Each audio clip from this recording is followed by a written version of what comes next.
This channel does not promote any violent, harmful, or illegal activities. All content provided by this channel is meant for an educational purpose only.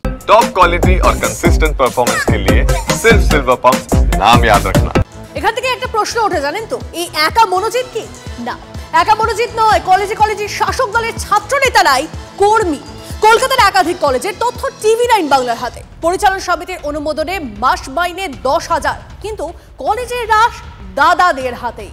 কলেজে ভর্তি থেকে অনুষ্ঠান সবকিছুর নেপথ্যে এই দাদারা। অ্যাফিলিয়েটেড কলেজগুলো এইগুলো করছে তো কারণ একটাই কারণ, প্রত্যেকটার মাথায় এই ধরনের লোক বসানো রয়েছে, অশোক দেব নামক ব্যক্তির মতো লোক বসানো রয়েছে।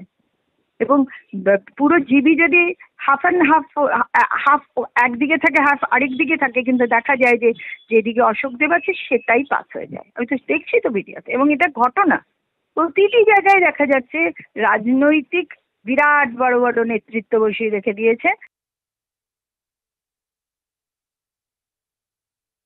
আমার কলেজে অনুরোধ এসছে, কিন্তু উইথ ফোল্ডেড হ্যান্ড আমি বলে সেটা আমি পারবো না করতে, কিন্তু তারপরে সেটা হয়নি। কিন্তু যারা ঢুকতে চাইছিল তারা বিভিন্নভাবে চাপ দিয়েছে, কিন্তু তাতে কোনো ফল হয়নি, মানে আলটিমেটলি এটা করতে পারেনি।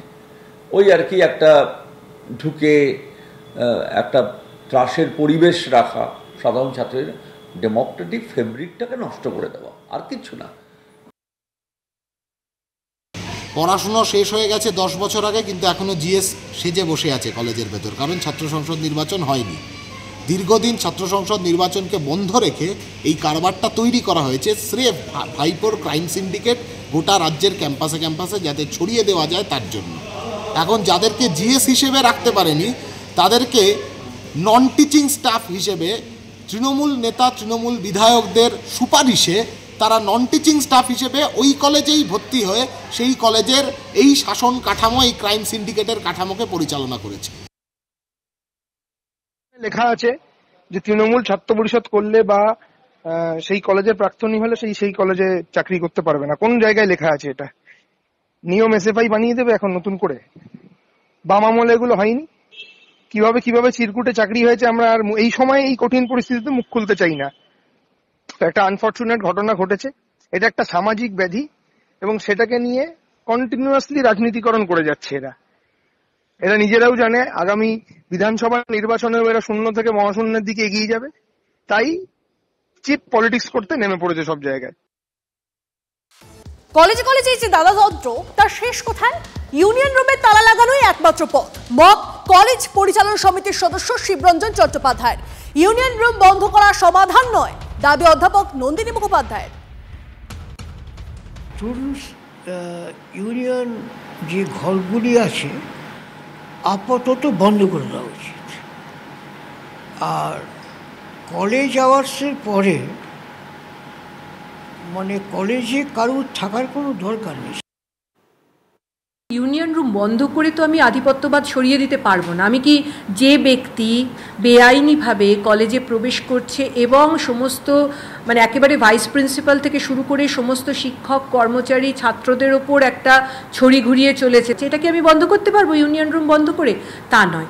আমার পরিষ্কার এখানে আমি বলতে চাইছি যে অবিলম্বে ছাত্র সংসদের নির্বাচন করা হোক, যাতে গণতান্ত্রিক পদ্ধতিতে নির্বাচিত ছাত্র সংসদ তার ক্ষমতা দখল করে। ছাত্রনেতাদের দাদাগিরি বন্ধ করার পক্ষে সওয়াল। অবিলম্বে ছাত্র সংসদ নির্বাচন না করলে দৌরাত্ম থামবে না, দাবি এসএফআই এর। ছাত্রছাত্রীদের স্বার্থেই ইউনিয়ন চালিয়ে যাওয়ার দাবি টিএমসিপি। একাধিক মনোজিৎ তারা বহাল তবিয়াতে সরকারি মদতে তৃণমূলের বড়া ভয় তারা বহাল তবিয়াতে তারা এই ক্রাইম সিন্ডিকেট পরিচালনা করে যাচ্ছে। ঘৃণ্য থেকে ঘৃণ্যতম অপরাধ ইউনিয়ন রুমগুলোর মধ্যে থেকে সংগঠিত হচ্ছে, যে ইউনিয়ন রুমগুলো অবৈধ, কোনো বৈধ ইউনিয়ন নেই। সেই কারণেই অবৈধ এই ইউনিয়ন রুমগুলোকে বন্ধ করতে হবে, তালা দিতে হবে, সার্কুলার জারি করতে হবে, আর সরকারকে ঘোষণা করতে হবে ছাত্র সংসদ নির্বাচন করে কবে বৈধ ছাত্র সংসদ তৈরি করা হবে। তারা চায় না যে ছাত্রছাত্রীরা পরিষেবা পাক। তৃণমূল ছাত্র পরিষদের কর্মীরা প্রতিটা কলেজ বিশ্ববিদ্যালয়তে সাধারণ ছাত্রছাত্রীদের পাশে দাঁড়াচ্ছে, দৈনন্দিন তাদের কাজকর্মতে তাদেরকে সাহায্যের হাত বাড়িয়ে দেয়। তারা চায় না কোনো জেনারেল স্টুডেন্ট কোনো ফ্যাসিলিটি পাক, তারা চায় কন্যাশ্রী বন্ধ হয়ে যাক, তারা চায় SVM স্কলারশিপ বন্ধ হয়ে যাক। তাদের আমলে তো এই জিনিসগুলো ঘটেনি। মমতা বন্দ্যোপাধ্যায় ছাত্রছাত্রীদের কেরিয়ার গড়ার জন্য যথেষ্ট প্রচেষ্টা করছেন এবং আগামী দিনেও করবেন।